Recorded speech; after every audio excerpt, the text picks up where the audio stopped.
Hey, welcome back to the channel. It's awesome that you're tuning in, because in this video we are going to take a close look at an handheld that I bought in my local shop called the Action. It's from the brand QSS, and QSS is kind of weird, like it's familiar for me when it comes to Bluetooth speakers, but nowadays they are going to sell like all kinds of other products, including a retro gamer handheld with 240 games built in. So let's go to the store, because there were already like different colors out there, and I must say, like, I did have some trouble getting it because it was here in the toy section, like somewhere between all the other stuff. Kind of weird because it's an electronic device, so I was expecting it being next to the Battletron, but okay. But nevertheless, what we're going to get is that we're going to have like a very cool looking device. Do have some nostalgia vibes here, because these devices were like absolutely looking cool. But is this something new, or is this something we already have seen before? I did some reviews about these local handhelds. You can see there are some different colors, there is even a green one, but we do get ourselves the gray, the green and the blue version. I went for the gray version, already have seen here in the video, because it gives me like the old school Nintendo vibe, because it looks kind of like a Game Boy. But let's just go with the show.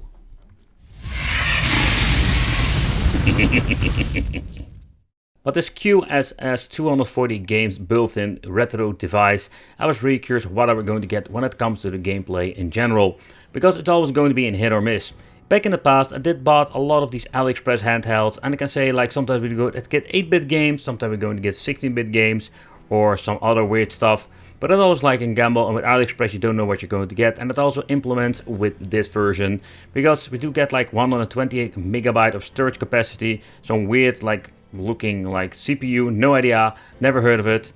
The metal itself comes in all kinds of languages, because the Action is basically like selling their products around in Europe. But I want to implement this video in my channel because it's a handheld, it's retro, so I was thinking I need to check it out with you guys. And I just wanted to show you, even you're living in the US, maybe it's just fun to show you what are we going to get.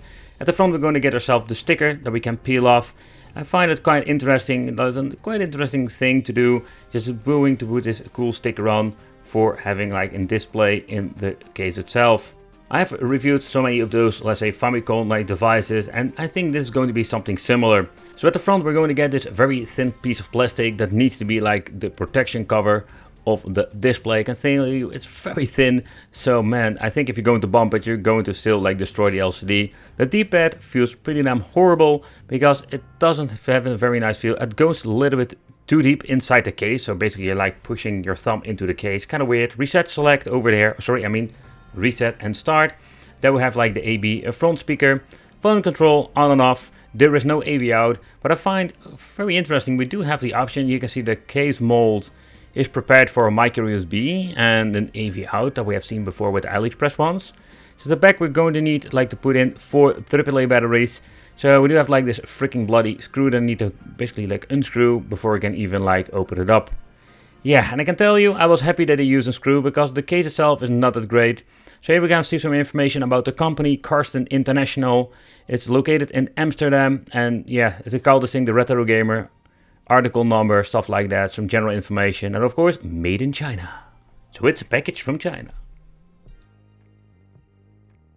Okay, so let's open it up and let's show you the battery compartment, because it's quite interesting. So I was happy they added the screw, because it didn't close up that great. You can see there are some things going on in the mold, so I think it was like a mold that they can use with a BL5C Nokia battery that we've seen before. Yeah, and the thing that we now need to do is like slapping in like 4 freaking batteries. Oh boy.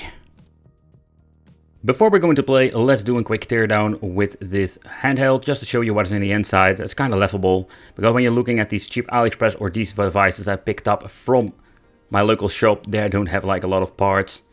And we need to be very careful, because we do have like 2 wires coming from the PCB. And yeah, they are like connected to the battery compartment. And this is basically what we're going to get on the inside. It's kind of funny. We're going to get like at the left a capacitor. We don't see that very often with these newer generation cheap devices.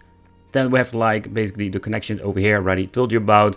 We have 2 screws that hold the mainboard in place. And we have this 1.25 watts of an 8 ohm of a speaker. And it's quite loud. So let's remove the other 2 screws and let's take a close look at that. On the inside, we're going to get ourselves like, of course, the cheap membranes, the translucent versions. I must say, you can feel it. They're just like, they're responsive, but you just don't have like the same click and feel with original like hardware. Think about your Nintendo controller from Super NES time. I'm also very curious if you're going to find anything regarding a production date, because they just released this, or is it just a repackaged product or something like that? We do have like the option to replace the display if you need to replace it. But yeah, I think most of the time the displays are maybe like the most, I think the most expensive part of it, because finding them and replacing them is out of the question. We have like this chip, a non-brand one, a chip I don't know, the black blob, 2 support foam for the LCD, and just beside that, nothing much to see in the inside anymore. So let's take a close look at the system itself. So yeah, the first thing I need to do is put it back together. The display, it's your typical one that we have seen with the $15 ones from AliExpress. Let's turn the light off because it's a little annoying. I'm going to show you. The view angle is pretty damn, yeah, the basic, the stuff that we have seen before. I must say the display in general, like they also love to call it in on the boxes like the widescreen display or something like that. It does have like an okay display in it. For the money, we can't really complain. This time we do get like 6 different categories. And with the 6 different categories, we're going to get action, fighting, sport, and we're having shoot and some other things. But I must say, when you're going to scrolling through the list, you don't find any normal games. They're like all weird looking 8-bit games, and oh man, like I was thinking this D-pad is bad, but I can tell you like it's even like worse when like actually using it with the menu. Hero Mice 1 and 2, Shark, like there was so much stuff. Primitive Man, Primitive Woman, what the hell kind of names are those? Blockbuster, Crystal Blast. There are a couple of them I already know. I have seen them on Homebrew and Famicons. Let's boot one up. Let's take a close look if we can find anything decent here. We have Mask Man 1, 2, and 3. Spar. Yeah, that's a game we should try. Spring Worlds. Yeah, there are none like of those like normal games. Sometimes we can find like rip-off. There's a great example. Theirs is like Gradius or something like that. Panzer Fly Car, Violent, Hot Speed, Risker. You know, like those names, absolutely like laughable. Let's put up number 10, the Gradius. And when you're going to look at this game, it's actually like Gradius. I don't know what the original game is called, but it looks like Gradius. Damn it, I couldn't get my power up, I wanted to show you. But you're getting the point. So basically this is what you're going to get when it comes to the games. We do have like some rip-offs games, but absolutely garbage and unplayable with the freaking D-pad. Just need to keep mentioning this. Let's reset it. What I do like, when you're pressing it once, it goes to back to the menu. The second time, it goes back to the category. Let's see, Puppet Show. This is a great example like how crap some of these games are. It's absolutely laughable. Like, what the hell is this?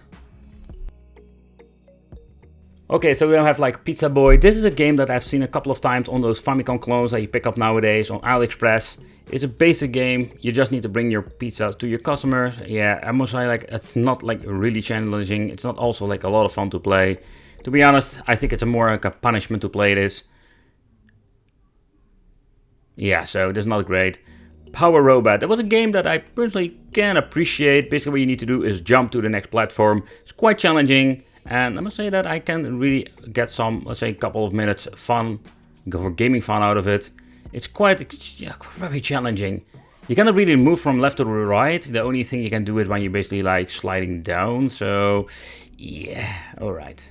Conclusion is that we do get like this handheld. It looks kind of retro, but we do get like a lot of 8-bit crappy games. 240 crappy games, or let's say at least like I can find 10 decent ones, but all the other ones are like most of the time not very fun to play. Yeah, let me know in the comments what do you think of this. Are those like handhelds for sale in your country? Are they selling under different names? Because I would not be surprised that they rebranded it, this like Chinese handheld, to a different brand. Well, thank you for watching. Consider subscribing, hit that little bell, become a Wicked family, and it will be great to see you in the next video.